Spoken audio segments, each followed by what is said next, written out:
জিয়াপুরা আমরা আজকে কালোজাম বানাবো। কালোজাম বানানোর জন্য আমরা প্রথমে মাওয়াটা তৈরি করে দেখাচ্ছি। তো প্রথমে আমি নিয়েছি 1 টেবিল চামচ ঘি আর 2 টেবিল চামচ গুঁড়া চিনি, চিনিটা গুঁড়া করা। আর সেটার সাথে আমি মেশাবো হচ্ছে আধা কাপ গুঁড়া দুধ দিলাম, আর দিব হচ্ছে অল্প একটু গোলাপ জল বা কেওড়া জল, এটা ইচ্ছা, এটা না দিলেও কোনো সমস্যা নাই। এবারে এটা আমরা হাত দিয়ে ভালো করে মাখিয়ে নেব।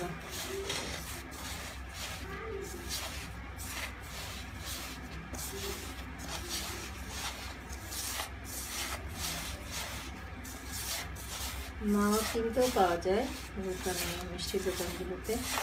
আর নিজে করতে চাইলে এভাবে করে নিতে পারবে, সহজ আর কি করাটা।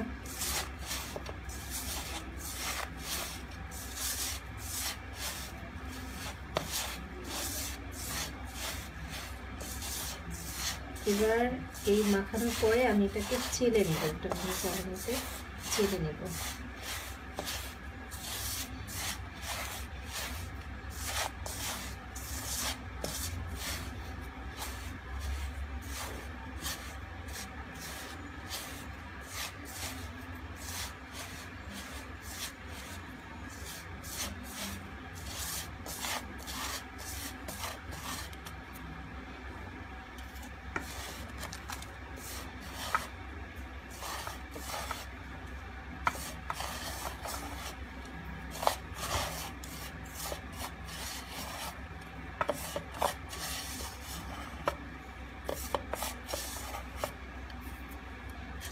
চালনিটা নিলাম, নিয়ে তার উপরে দিয়ে দিলাম মিক্সটা।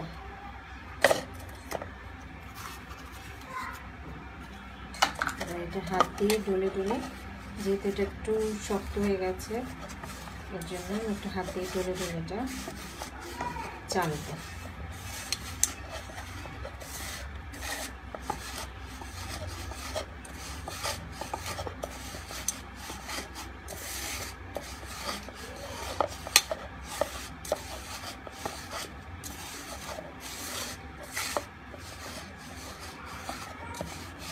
সময় লাগবে।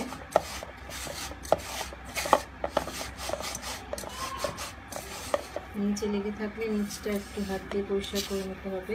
এই যে এইভাবে পড়ছে আমাদের মাওয়াটা।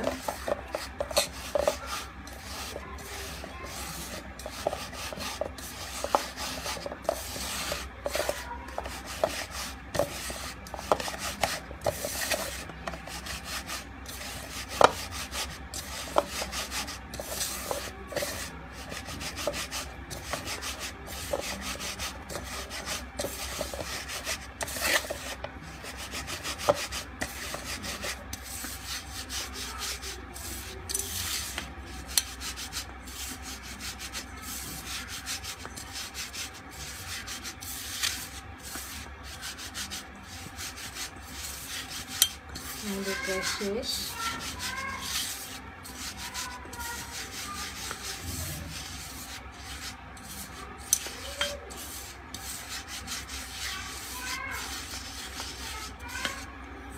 নিচে এভাবে করেছে আমাদের মাওয়াটা, এটাই আমরা ছানার সাথে মাখিয়ে নেব। জিয়াপুরা এখন আমরা যেটা দেখাবো সেটা হচ্ছে ময়দার মিশ্রণটা করা। ময়দার জন্য আমাদের লাগবে 1/4 কাপ ময়দা, এটা হচ্ছে 1/4 কাপ নিলাম। এটার সাথে আমাদের লাগবে হচ্ছে বেকিং পাউডার, ময়দার সাথে আমি বেকিং পাউডার নেব। বেকিং পাউডার 1 চিমটি অথবা 2 চিমটি, এটা হচ্ছে 1 চিমটি পরিমাপের যে চামচটা সেটা, এটা আমি নিলাম 1 চিমটি, আমি আরেক চিমটি নেব।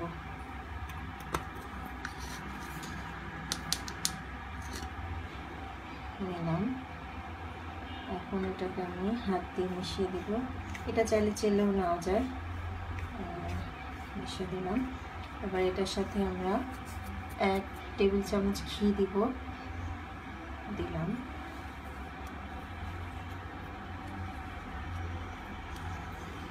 1 টেবিল চামচ ঘি, আর হচ্ছে আমরা 1 টেবিল চামচ গুঁড়া চিনি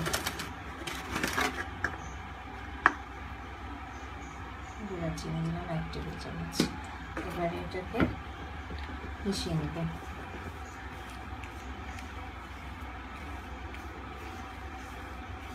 এগুলো সব পরে মাওয়া, ময়দার মিক্স আর হচ্ছে ছানাটা, এই তিনটা আমরা পরে একসাথে মাখিয়ে ফেলব।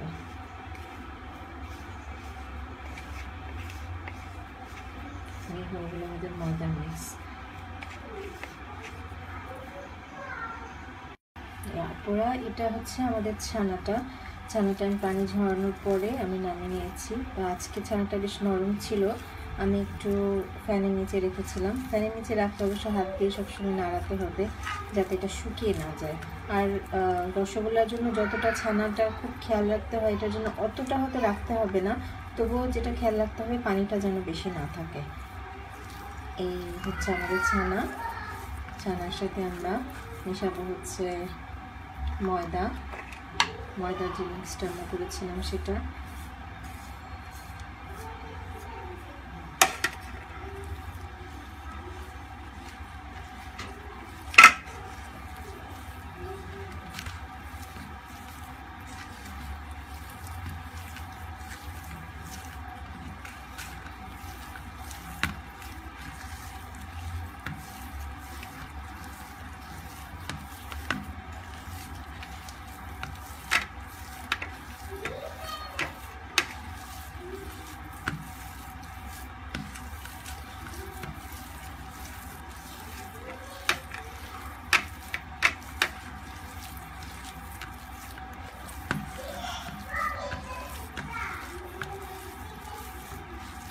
এবার আমরা মিশাবো হচ্ছে আমাদের মাওয়া যেটা তৈরি করে রেখেছি সেটা।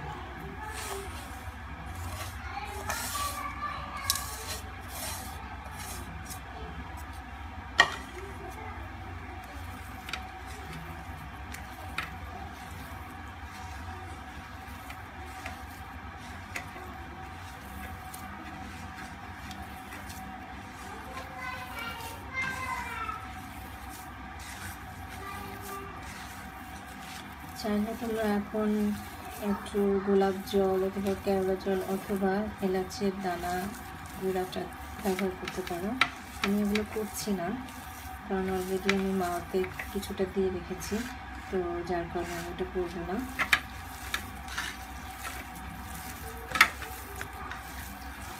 মাখানোটা যেন সুন্দর হয় বলতে প্রত্যেকটা জিনিস যেন মিশে যায় সেভাবেই মাখাবে।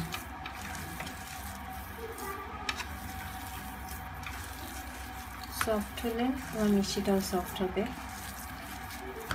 আর যদি হার্ড হয় সেটা কিন্তু মিষ্টিও হার্ড হয়ে যাবে, এটা সবসময় খেয়াল রাখবে।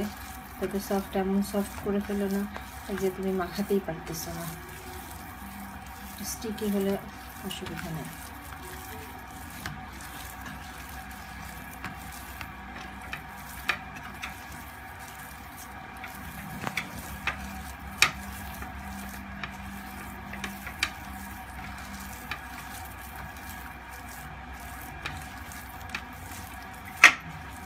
মাখিয়ে ফেললাম, এবার আমরা বল তৈরি করবো। আমরা এখন দেখাবো যে বল কিভাবে বানায়। কালোজিরা জানো, প্রথমে আমরা নিলাম, নিয়ে গোল করলাম। গোল করতে করতেই আমি আস্তে আস্তে এটাকে লম্বা করেছি। আচ্ছা, তুমি এর গোলও বানাতে পারো, যদি লম্বা করতে চাও। লম্বা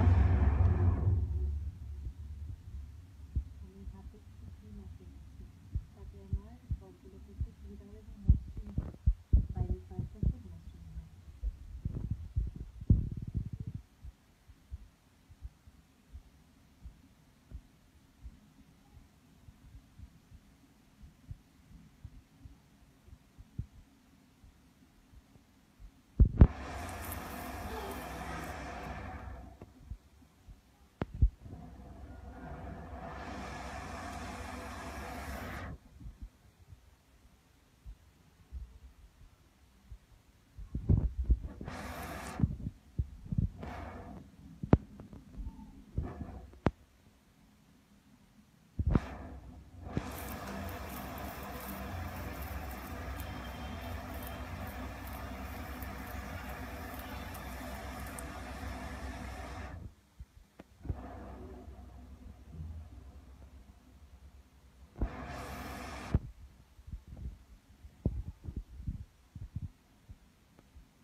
এটা আজকে খুবই সফট।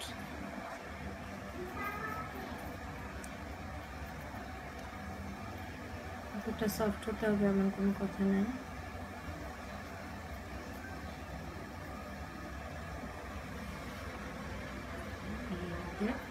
শেক করা হয়ে গেল।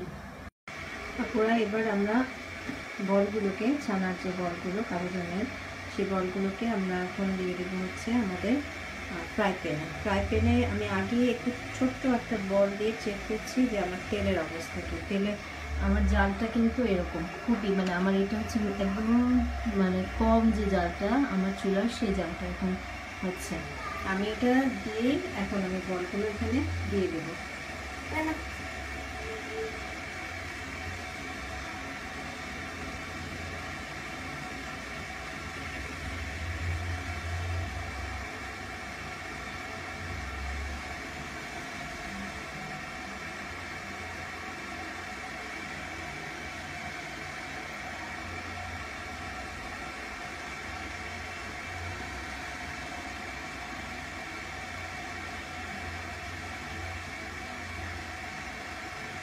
যতগুলো এখানে আসবে আমি ততগুলো দিয়ে দেবো।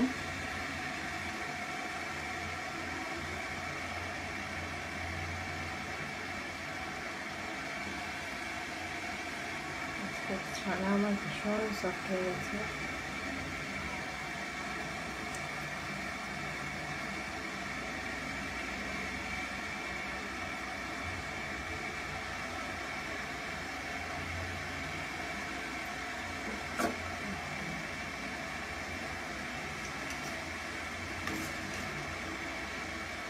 এটা কিন্তু ডুবো তেলে আমি করছি, মিষ্টিটা ডুবে থাকবে এরকম তেল, আস্তে আস্তে এটা ভেসে উঠবে।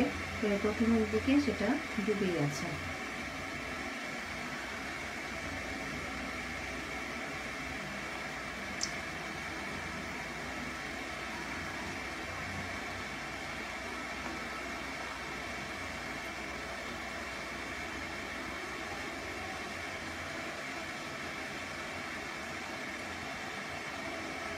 ওয়েট করছি।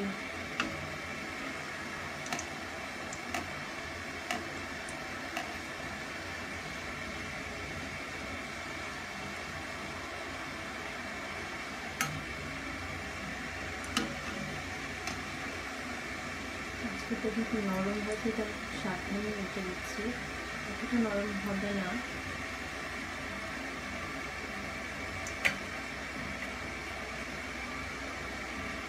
এভাবে করে আমাদেরকে আস্তে আস্তে ঘুরিয়ে ঘুরিয়ে আমাদের তেলগুলোকে মিষ্টির উপরে ছেড়ে এভাবে স্প্ল্যাশ করে করে আমাকে মিষ্টিটা কালো বা যতটুকু কালারটা করতে চাই, গাঢ় খয়েরি করলেও হয়, কালো করলে উপরের সাইডটা একটু ক্রিস্পি হবে। তো চাইলে যদি পুরোটাই সফট রাখতে চাও তোমরা, তাহলে একটু গাঢ় বাদামি করে নামিয়ে ফেলবে। দেখো পুরা আমরা এখন ভাজার মাঝখানে আছি, আমার মিষ্টিগুলো ফুলে গেছে। দেখো আরও মিষ্টি আমরা এখানে রাখা আছে, এই সাইজের থেকে আমি যখন এখানে দিলাম ওরা কিন্তু ফুলে গেছে। এখন এটাকেই আমরা ভেজে নিচ্ছি। আমার জাল কিন্তু সে আগের মতোই আছে, দেখো এই লেভেলে আছে। এখন আমি ঘুরিয়ে ঘুরিয়ে রঙটা করার চেষ্টা করব। রঙ যতক্ষণ না আসবে ততক্ষণ পর্যন্ত আমি এইভাবে করে যাবো, ভাজতে থাকবো। আর আমার অন্য চুলায় আমি শিরা দিয়ে রেখেছি, যাতে আমার ভাজা হওয়ার সাথে সাথে আমি শিরাটা দিতে পারি। তবে একটা জিনিস খেয়াল রেখো, শিরাটা যেন ঘন না হয়ে যায়। তোমার যদি কোনো রকম মনে হয় যে জালের কারণে ঘন হয়ে গেছে, তাহলে তুমি একটু পানি দিয়ে নিবা, অথবা তোমরা চুলাটা বন্ধ করে রাখতে পারো। তোমরা যখন প্রায় মিষ্টিটা কাছাকাছি সময় চলে আসবে, তখন তোমরা আবার জ্বালিয়ে দেবে, তখন একটু জোরে জাল দিয়ে বরফটা নিয়ে এসে আর মিষ্টিগুলো সঙ্গে সঙ্গে দিয়ে দেবে। দেখো এখন আমার মিষ্টি কিন্তু লাল লাল হয়ে আসছে, প্রায় বেশ অনেকটা হয়ে যাচ্ছে। আমাদের ভাজতে ভাজতে আরও কিছু সময় ভাজতে হবে। চাইলে এই সময় তোমার সামান্য জালটা মাঝারি আছে যেতে পারে, তাহলে আরেকটু তাড়াতাড়ি হবে। তবে এটা খেয়াল রেখো, খুব বেশি না, মানে খুব দ্রুত করতে গেলেও আবার দেখা যাবে যে ভিতরটা হচ্ছে না, বাইরেটা হয়ে গেছে। যদিও এটা অলমোস্ট এখন ডান, ভিতরটা বোঝা যাচ্ছে যে একটু চারপাশ লাল হয়ে গেছে, ভিতরটা আমাদের হয়ে গেছে আশা করি। তো এই সময় আমরা একটু সামান্য জাল বাড়িয়ে দিতে পারি।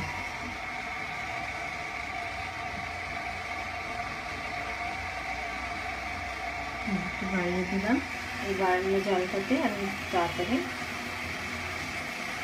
লেবু ফেলছি, একটু লাল করে ফেলবো।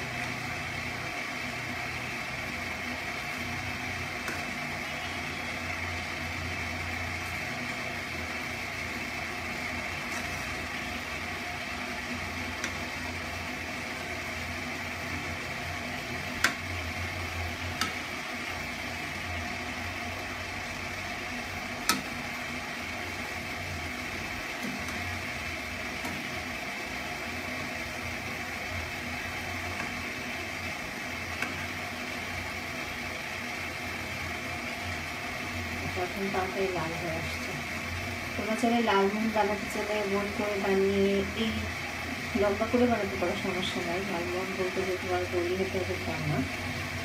এই যে এখন যে কালারটা আসছে, এই কালারটার থেকে উঠিয়ে তুমি এখন শুয়ে দিতে পারো, তাহলে এটা কিন্তু লাল মোহনই হবে। কালো চামচটা আমরা একটু কালো করে যাচ্ছি, এর জন্য আমরা আরেকটু গাঢ় করে খাচ্ছি।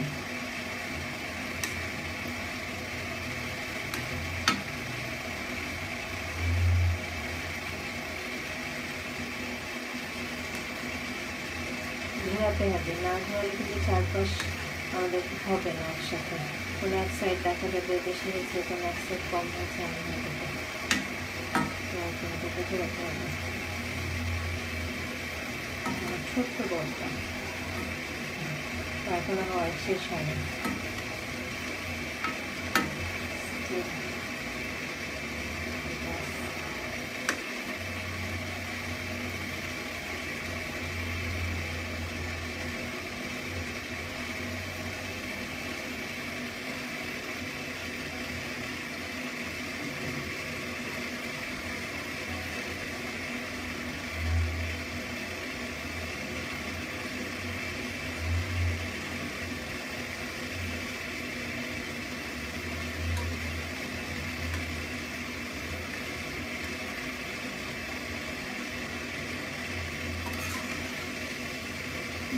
হয়ে আসছে আমাদের মিষ্টি কালার।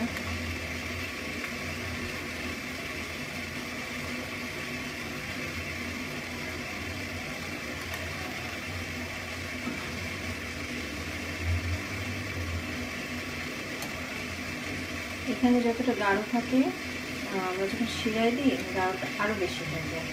তো চাইলে এই যে এখন যে কালারটা আসছে না, এই কালারটা তুমি উঠিয়ে নিতে পারো। আমি উঠিয়ে নিচ্ছি।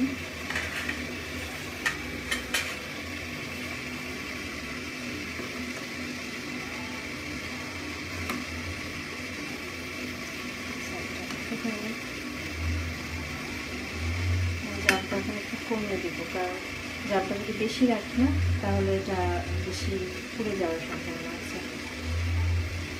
জাল যেহেতু মাঝখানে আমরা একটু বাড়িয়ে দিয়েছিলাম তার জন্য।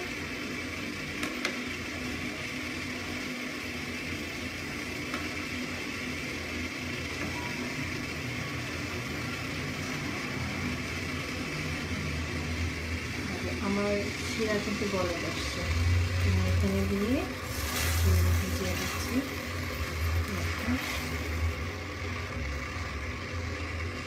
এটা কিন্তু আমি ঢাকনা ব্যবহার করবো না।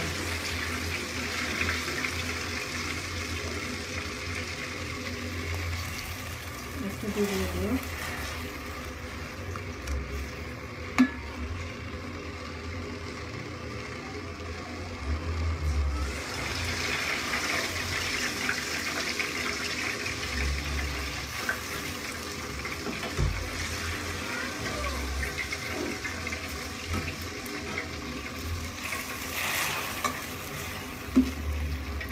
এটাই যাবে, এই জোরে যাবে আমাদের 5 মিনিট ফুটে উঠবে। অনেকে 5 মিনিট পর্যন্ত জাল দিয়ে তারপরে নামিয়ে ফেলে। তোমরা চাইলে 5 মিনিট জোরে জালে ফুটিয়ে নামিয়ে ফেলতে পারো, কোনো সমস্যা নেই।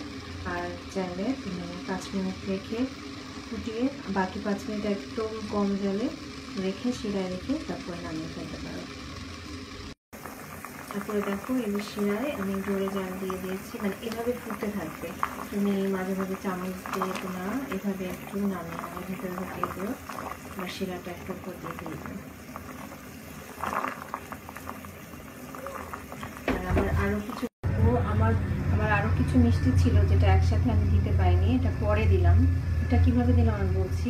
ফ্রাই প্যানটা আমি প্রথমে বন্ধ করে দিয়েছিলাম কারণ এটা অনেক গরম হয়ে গিয়েছিল। বন্ধ করার কিছুক্ষণ হবে 3-4 মিনিট পর আমি মিষ্টিগুলো, তখনও কিন্তু আমি চুলাটা জ্বালাইনি, মিষ্টিগুলো দিয়ে দিয়েছি একটা একটা করে। তারপরে এটা হচ্ছিল, ধরো আরও 2-3 মিনিট পরে তখন আমি আবার চুলাটা জ্বালিয়ে দিলাম, তাতে আমি আমার এই যে তাপটার ব্যালেন্সটা করতে পারবো। পুরো আমার যে পরের ব্যাচের মিষ্টিগুলো ছিল সেগুলোকে আমি আরেকটু ডার্ক করে করলাম আগেরটার থেকে। এখন আমার প্রায় ভাজা শেষ। আমি আগের মিষ্টিগুলো যে শিরাতে করেছিলাম সেই শিরাতে থেকে উঠিয়ে ফেলেছি।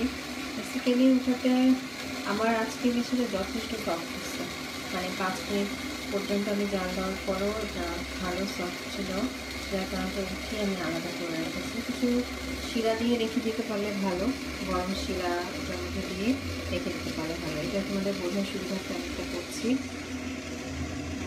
দেখো সব দিকে ভালো লাল হয়ে গেছে, লাল বলতে এটা ডার্ক ব্রাউন এই অবস্থায়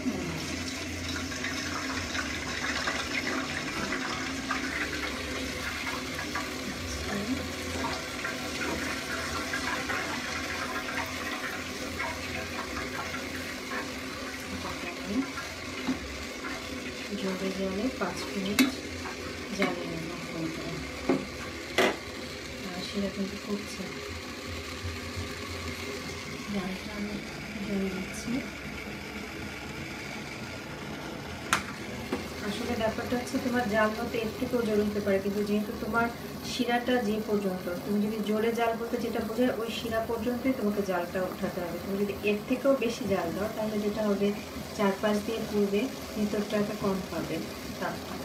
এটা একটু খেয়াল রেখো।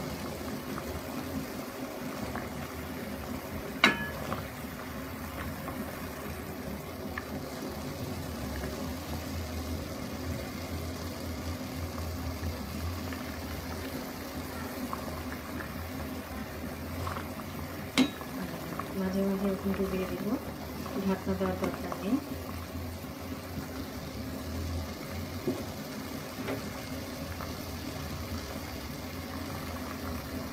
আশা করি তোমরা পুরো প্রসেসটা ভালো করে দেখেছো এবং এখন তোমাদের জন্য আরও সহজ হয়ে যাবে মিষ্টিটা বানানো।